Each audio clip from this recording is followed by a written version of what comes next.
Hello everyone, I welcome you all to this incredible platform of learn with Meeju. कैसे हैं आप सब अच्छे होंगे, मज़े में होंगे और अपनी प्रिपरेशन अच्छे से कर रहे होंगे। देखें, आज हम क्लास स्टार्ट करने जा रहे हैं जो हमारे पास होने वाला है बेसिक्स। जो आपके सामने सेल सेल के बारे में हम पढ़ेंगे। जो सेल का हमारे पास यूनिट है उससे हम स्टार्ट करेंगे, कुछ बेसिक्स चीज़ों को देखेंगे। यह आपके 10+2 के लिए और 11th क्लास के लिए और नीट एग्ज़ाम के लिए बहुत इंपॉर्टेंट रहेगा क्लास। आपको ये क्लास कैसा लगेगा? अगर आपको क्लास अच्छा लगेगा तो फिर फर्दर हम कंटिन्यू करेंगे क्लासेस, ठीक है? वो आपने कमेंट बॉक्स में बताना है। चलिए हम अपनी क्लास को स्टार्ट करते हैं। अगर आप चैनल पर नए हैं, चैनल को सब्सक्राइब कर देना, वीडियो अच्छी लगे अपने दोस्तों के साथ शेयर कर देना। चलिए जी, लेट्स स्टार्ट। प्यारे दोस्तों, यहाँ पे है सेल। अगर हम सेल की बात करते हैं, आपको पता होना चाहिए सेल क्या होता है। Cell is the basic structural functional and biological unit of all non living organisms. हम बचपन से पढ़ते आ रहे हैं कि सेल जो है ये हमारे पास क्या होता है कि बेसिक जो हमारे पास स्ट्रक्चरल फंक्शनल और जो बायोलॉजिकल यूनिट है लगभग हर एक लिविंग ऑर्गेनिजम्स का, ठीक है, unit of all non living organisms.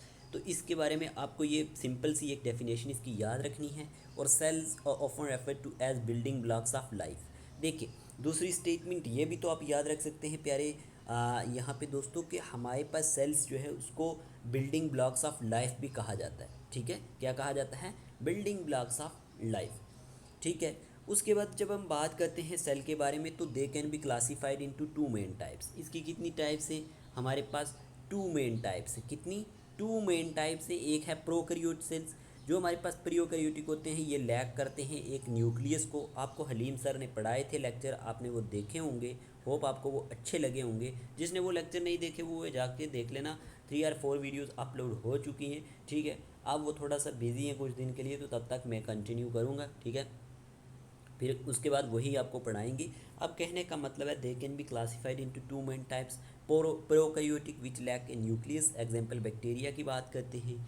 फिर हमारे पास आ जाते हैं यूकैरियोटिक्स, जो विच have a nucleus and other membrane bound organelles, जिसके बीच में न्यूक्लियस भी तो होता है और कुछ अदर मेम्ब्रेन बाउंड ऑर्गेनेलिज होती हैं। और ये किस में पाए जाते हैं? जैसे plants, animals, fungi and protist में। इतना समझ आ गया डिफरेंस? लेकिन अभी हम इनको अच्छे से और देखेंगे कि प्रोकैरियोटिक सेल्स में और इसमें यूकैरियोटिक सेल्स में मेन डिफरेंस और क्या क्या होता है। लेकिन हम कुछ अभी बेसिक्स चीज़ों की बात कर रहे हैं।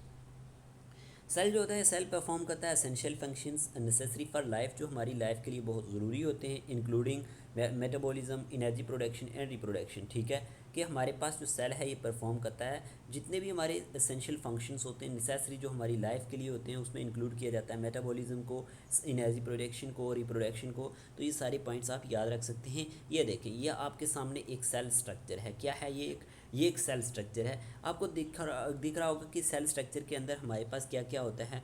देख सकते हैं यहाँ पे मैंने आपको बताया था कि हमारे पास एक सेल का न्यूक्लियस होता है, ठीक है जी। सेल का न्यूक्लियस होता है, फिर उसी के साथ इंडोप्लाज्मिक रेटिकुलम देखें सेल के अंदर होते हैं, राइबोसोम्स होते हैं, गल्गी अपरेटस होते हैं, साइटोसल। देखें, आपको ये सेल ऑर्गेनेली सारी पढ़नी है, लेकिन यहाँ पे ये एक वेल डिफाइंड स्ट्रक्चर है हमारे पास। देख सकते हैं आप सेल स्ट्रक्चर का। माइटोकॉन्ड्रिया होता है, सेंट्रोजोम होता है, इंडोजोम होता है, पैरोक्सीजोम होता है, ठीक है। ये आपको याद रखना है, ठीक है। अगर आप किसी बोर्ड एग्ज़ाम की भी तैयारी कर रहे हैं तो सेल स्ट्रक्चर की ये डायग्राम जो है ना, आप इसको इस तरह से ड्रा कर सकते हैं, इस तरह से इसके पार्ट्स को लेबल कर सकते हैं। ये आपके एग्ज़ाम पॉइंट ऑफ व्यू से इम्पॉर्टेंट रहता है। ये कुछ जो बेसिक्स चीज़ें अभी मैंने इस स्लाइड में आपको बता दी, वो आपको ये समझ आ चुकी होंगी ये कि हमारे पास सेल क्या होता है। सेल हमारे पास बेसिक स्ट्रक्चरल फंक्शनल और जो हमारे पास biological unit of all non living organism होता है। इसको बिल्डिंग ब्लॉक ऑफ लाइफ भी कहा जाता है। ओके, दो तरह के सेल होते हैं। प्रोकैरियोटिक सेल्स होते हैं जो लैक करते हैं एक न्यूक्लियस को, जैसे बैक्टीरिया की बात करी।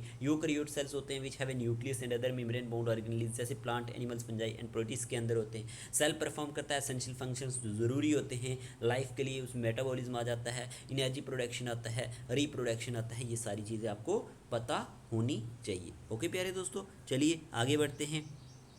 फिर हम बात कर रहे थे डिस्कवरी ऑफ सेल्स की। सेल की डिस्कवरी के बारे में जब बात करते हैं तो सबसे पहले रॉबर्ट हुक का नाम कोई नहीं भूल सकता। 1665 में हमारे पास रॉबर्ट हुक ने डिस्कवर किया था सेल को। और ऑब्जर्व सेल को किस में किया? एक कॉर्क टिश्यू में यूजिंग ए कंपाउंड माइक्रोस्कोप। किसका यूज़ करके? एक कॉर्क टिश्यू के अंदर इसने ऑब्जर्व किया सेल्स को। और यूज़ किसका किया? कंपाउंड माइक्रोस्कोप का किया। देखिए, मैंने ब्रीफ शॉर्ट पॉइंट्स लाए हैं जो एग्जाम पॉइंट ऑफ व्यू से इंपॉर्टेंट होते हैं। और काइंड द टर्म सेल, और सेल को को काइंड किया था to describe the box like structure की तरह इन्होंने, तो ये आप याद रख सकते हैं। क्या कहा मैंने? Coined the term cell to describe the box like structures, इतना आपको समझ होना चाहिए। ओके, उसके बाद हमारे पास प्यारे दोस्तों एंटोन वैन ल्यूवेनहुक। ओके, अगर इनकी बात करते हैं 1674 में क्या होता है, इम्प्रूव्ड करते हैं माइक्रोस्कोप डिज़ाइन को। क्या करते हैं? इम्प्रूव करते हैं माइक्रोस्कोप डिज़ाइन को। और यहाँ पे एक बड़ी इंपॉर्टेंट चीज़ है जो एग्ज़ाम में पूछी जाती है, यहाँ पे ये आपने याद रखना है कि fast to observe living cells. क्या कहा गया यहाँ पे? Fast to observe living cells including bacteria and protozoa which he called animalcules. बहुत इंपॉर्टेंट है, ये आपने याद रखना है। एंटोन वैन ल्यूवेनहुक के बारे में ये पॉइंट्स याद रखने हैं, रॉबर्ट हुक के बारे में याद रखने हैं। और इन्होंने काइंड किया था टर्म सेल को जो to describe the box like structure, लेकिन इन्होंने फर्स्ट ऑब्जर्व किया लिविंग सेल्स को इंक्लूडिंग बैक्टीरिया एंड प्रोटोजुआ का। अगर हम बात करते हैं तो इन्होंने इसको ऑब्जर्व किया और हमारे पास इसको नाम दिया गया विच ही कॉल्ड एनिमलक्यूल्स। इतना आपने याद रखना है। ओके, चलिए ये चीज़ समझ आ गई। आगे बात करते हैं डेवलपमेंट ऑफ सेल थ्योरी। आपको ये पता होना चाहिए सेल थ्योरी के बारे में, आपको हलीम सर ने पढ़ाया। और यहाँ पे कुछ नाम आपको याद रखने होते हैं सेल थ्योरी के बारे में कि मैथियस जो हमारे पास सेक्लाइडन है 1838 में, इन्होंने प्रपोज किया that all plants are composed of cells. क्या कहा गया इन्होंने इनके थ्रू? जो इनका नाम भी आपने याद रखना है, डेट भी याद रखनी है कि इन्होंने कहा कि जो propose that all plants are composed of cells, जितने भी प्लांट्स होते हैं ये किसके बने होते हैं? सेल्स के बने होते हैं। फिर थ्योडर शवान जो आए 1839 में, इन्होंने क्या कहा? Extended Schleiden theory to animals stating that, इन्होंने क्या स्टेट किया कि ऑल लिविंग थिंग्स, जितनी भी लिविंग थिंग्स होती हैं ये बनती हैं सेल्स की बनती हैं। किसकी बनती हैं? ऑल लिविंग थिंग्स जो हैं ये हमारे पास मेड अप ऑफ सेल्स। ये किसकी बनी होती हैं? सेल्स की बनी होती हैं। ये थ्योरी के पॉइंट्स पूछ लेता है एग्जामिनर कई बार, तो ये आपको कॉलम वाइज भी पूछ लेता है, तो इसको आपने छोड़ना नहीं है। एक सेकेंड, यहाँ पे गड़बड़, बीच में हिस्ट्री की स्लाइड आ गई थी कहीं से, उस पर नहीं जाना आप। अब यहाँ पे आपको समझ होना चाहिए, यहाँ पे डेवलपमेंट सेल थ्योरी के बारे में मैंने आपको एक मैथियस सेक्लाइडन का नाम बताया और दूसरे बात मैंने आपको श्वान का नाम बताया। अब एक और आदमी था जिसका नाम था रोडोल्फ विर्चो। अगर इनकी बात करें 1855 में, propose that all cells arise from pre existing cells. इन्होंने क्या कहा कि जितने भी सेल्स होते हैं ये अरोज होते हैं प्री एग्जिस्टिंग सेल्स से, जिससे आप कहते हैं ओमनीस सेलुला आर सेलुलर। ठीक है, ये आप याद रख लेना, इंपॉर्टेंट होगा। क्या कहा मैंने कहा प्रपोज दैट, जो हमारे पास रुडोल्फ विर्चो थे उन्होंने कहा प्रपोज किया कि ऑल सेल्स जो होते हैं अराइज होते हैं प्री एग्जिस्टिंग सेल्स से, जिसे आप कहते हो ओमनीस सेलुला या फिर हम कह सकते हैं सेलुला। इतना पॉइंट आपने याद रखना है। की पॉइंट्स ही मैं पढ़ा रहा हूँ, ज़्यादा डीप नहीं जा रहा, जो आपके एग्जाम पॉइंट ऑफ व्यू से इंपॉर्टेंट होते हैं। ये सेल थ्योरी की बात करें ना, सेल थ्योरी टेनेट्स की बात करें तो देखें, all living organisms are compose of one और मोर सेल्स। ये पॉइंट याद रखना है। The cell is the basic unit of life और all cells are arises from pre existing cells. Clear? लेकिन यहाँ पे ये भी आपको याद रखना होता है, जैसे यहाँ पे है advancement in microscopy. Ernest Abbe and Carl Zeiss late 1800s में क्या होता है, ये डेवलप करते हैं advanced optical instrument and techniques और इम्प्रूविंग करते हैं माइक्रोस्कोप रिजोल्यूशन को। इस तरह के क्वेश्चन भी नीट में मैंने देखे हैं आते हुए।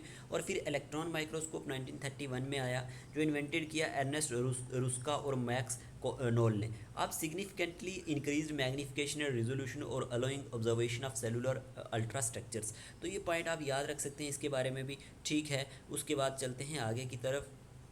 सबसे मेन चीज़ के डिफरेंस क्या होता है प्रोकैरियोटिक एंड यूकैरियोटिक सेल्स में। तो प्रोकैरियोटिक सेल्स जो होते हैं ना, देखें यहाँ पे तो सबसे पहले ये एक स्ट्रक्चर है प्रोकैरियोटिक सेल्स का और यूकैरियोटिक सेल्स का। आपको दिख रहा होगा, इसमें फ्लैजिला है, पहली है प्लास्मिड है, nucleus nucleoid DNA cell wall है, कैप्सूल है। अब यहाँ पे अगर इस स्लाइड में आप इस तरफ जाते हैं तो ये हमारे पास देखें यूकैरियोटिक सेल्स है, जिसमें मैंने आपको पहले एक डायग्राम बताई थी, वो एक्चुअल में यूकैरियोटिक सेल्स की थी, जिसमें nucleolus, nucleoplasm, chromatin, DNA, nuclear envelope, पैरोक्सिसोम, smooth endoplasmic reticulum, rough endoplasmic reticulum, microfilament, lysosomes, microtubules, ये सारी चीज़ें इसमें पाई जाती हैं। लेकिन फ़र्क क्या, दोनों में भी ये फ़र्क बहुत इंपॉर्टेंट हो जाता है। व्हेन वी टॉक अबाउट, यहाँ पे हम प्रोकैरियोटिक सेल की बात करते हैं तो न्यूक्लियस एब्सेंट होता है इसमें। They have a nucleoid region with circular DNA, इसमें न्यूक्लियस एब्सेंट होता है। साइज़ की बात करें, साइज़ जनरली इसमें 1 से 10 माइक्रोमीटर होता है। ठीक है, और सेल स्ट्रक्चर की बात करें, सिंपल स्ट्रक्चर होता है विदाउट मेम्ब्रेन बाउंड ऑर्गेनेल्स के बिना ही। सेल वाल की बात करें यूजली प्रेजेंट होती है एंड मेड अप ऑफ किसकी बनी होती है, पेप्टिडो, जो हमारे पास ग्लाइकन बहुत इंपॉर्टेंट है बैक्टीरिया के अंदर, इन बैक्टीरिया।